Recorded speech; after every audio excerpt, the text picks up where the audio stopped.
Hey everybody, what's up? I was listening to Miley Cyrus's song Jaded and I saw that it was a really easy song to learn. So I said, hey, why not just give you guys a really quick lesson on this one using, what I usually do, the capo, for like someone who's like a singer, songwriter, or somebody who just likes to sit around the campfire in the backyard and jam with a friend, or they're a singer themselves, or they have a fellow singer, they're a guitar player, they just want to bang out quick chords in first position. And this is an easy one to do that. If you have your capo now, I'm tuned as usual a whole step down. If you're tuned in regular tuning, then you would have the capo on the second fret. You would just take your capo, move it to the second fret. In this case, I have it on the fourth, but that's because I'm tuned a whole step down. And what you need to be getting is this bass note here. So this would be, instead of an E, in this case, it's an F sharp. So you're getting your F sharp. The bottom chord is a D, so you should know that shape, the D shape. You play the D shape with the capo, again, for if you're in standard tuning on the second fret. You would do the D the same way you would do it if you were in standard tuning. You're going to get this D instead. So the first chord is a E minor. That would be the first chord. On the second fret, the sixth and the fifth strings, remember the first string on the bottom is the first and it goes up to the sixth. So sixth and fifth strings, the sixth string is open.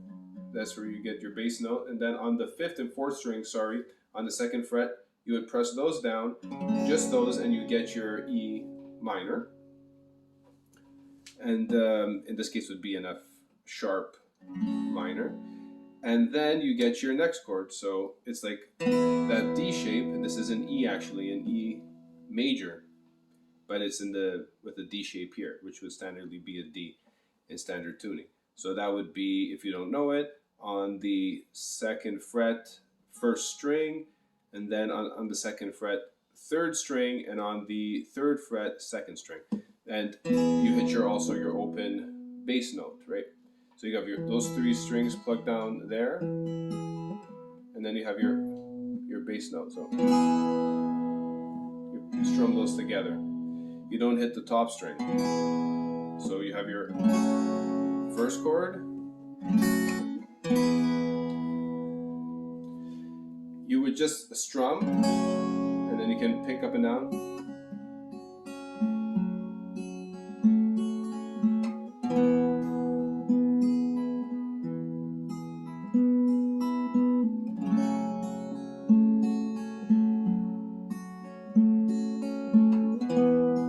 There's a little change which they do this before going to back to that E shape here, and it doesn't happen each time. It only happens at the end of a whole at the end of all the bars. So you're gonna start like, first it's just that E minor and that D shape, and it plays it again, the E minor, the D shape, and then on the turnaround going back to the beginning quickly, you're gonna have this like an A. So you bar down the whole second fret except for the top bass strings there. You bar that whole down, and then there's a stretch, and you're going to grab, that would be 1, 2, 3, 4, 5 frets away.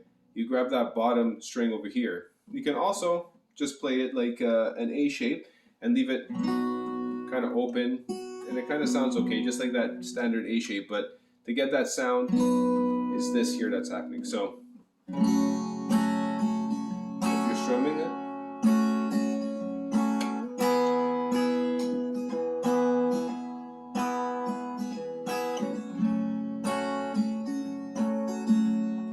And then this time you hit the D, but quickly, right? So, then you go back and start it again. And that's basically it. It's pretty easy. If you have your capo on, you can do it like that. Or else, you would have barred chords. It's different, and just to get a quick version of it. That's why the capo is really useful. And I know it's kind of cheating and makes it cheap, but at the same time, I mean, if you're just trying to play songs and jam like that and have fun, it doesn't matter if you're not trying to be like, oh, wow, check out my chops. You just want to get the song down, you want to play, and you just want to have fun. Well, this is the way to do it. All right, guys. Thanks for watching.